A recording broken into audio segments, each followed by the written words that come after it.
Atos, capítulo 16. A segunda viagem missionária de Paulo.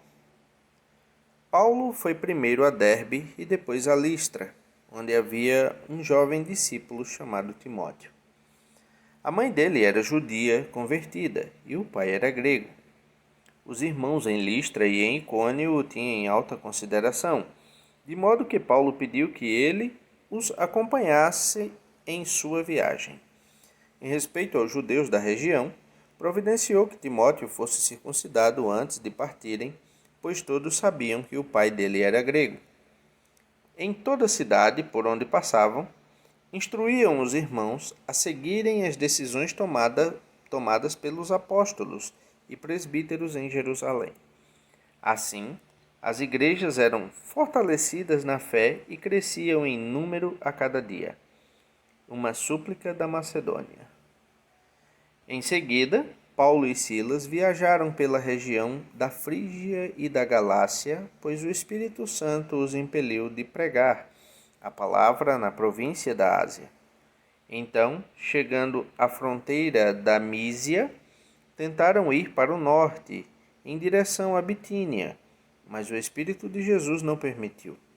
Assim, seguiram viagem pela Mísia até o porto de Troade. Naquela noite, Paulo teve uma visão na qual um homem da Macedônia, em pé, lhe suplicava: "Venha para a Macedônia e ajude-nos." Então, decidimos partir de imediato para a Macedônia, concluindo que Deus nos havia chamado para anunciar ali as boas novas. Lídia de Filipos crê em Jesus. Embarcamos em Troade e navegamos diretamente para a ilha de Samotrácia, e no dia seguinte chegamos a Neápolis. Dali, alcançamos Filipos, cidade importante dessa região da Macedônia e colônia romana, e ali permanecemos vários dias. No sábado, saímos da cidade e fomos à margem do rio, onde esperávamos encontrar um lugar de oração. Sentamo-nos e começamos a conversar com algumas mulheres ali reunidas. Uma delas era uma mulher temente a Deus chamada Lídia, da cidade de Tiatira, comerciante de tecido de púrpura. Enquanto ela nos ouvia, o Senhor lhe abriu o coração e ela aceitou aquilo que Paulo estava dizendo.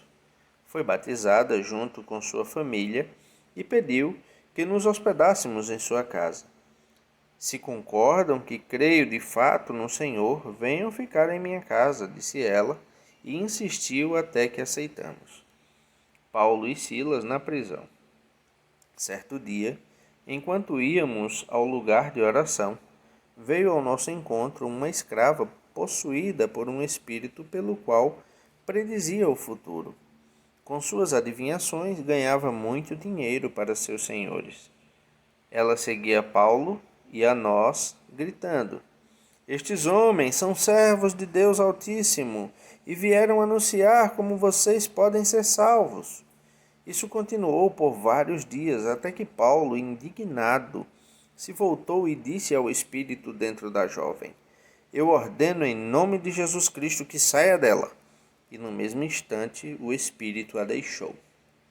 Quando os senhores da escrava viram que suas expectativas de lucro haviam sido frustradas, agarraram Paulo e Silas e os arrastaram à presença das autoridades na praça do mercado. "Estes judeus estão tumultuando a cidade", gritaram para os magistrados.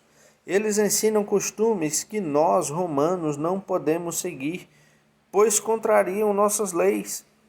Logo, uma multidão revoltada se juntou contra Paulo e Silas, e os magistrados ordenaram que os dois fossem despidos e açoitados com varas.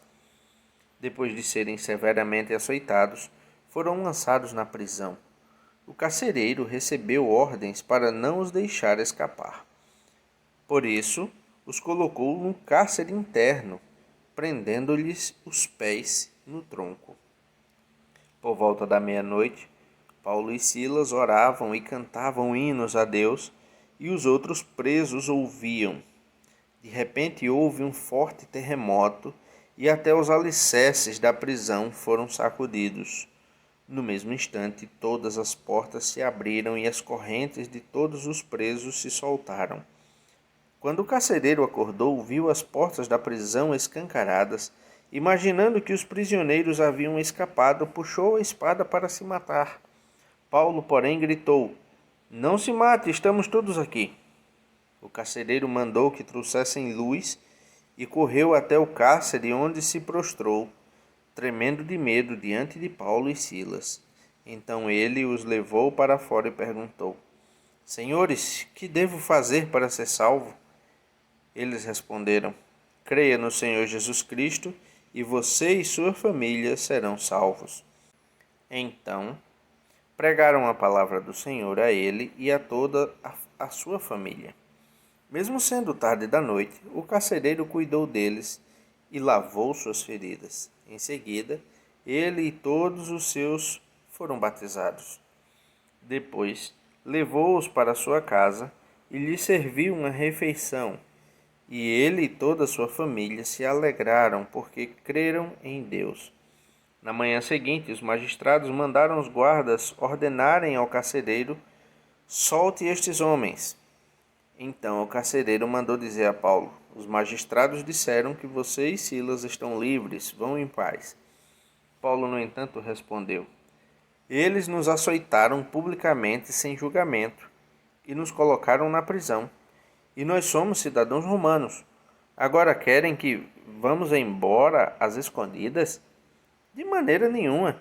Que venham eles mesmos e nos soltem."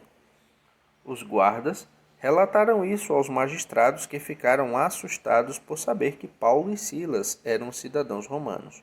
Foram até a prisão e lhes pediram desculpas. Então os trouxeram para fora e suplicaram que deixassem a cidade. Quando Paulo e Silas saíram da prisão, voltaram à casa de Lídia. Ali se encontraram com os irmãos e os encorajaram mais uma vez. Depois partiram.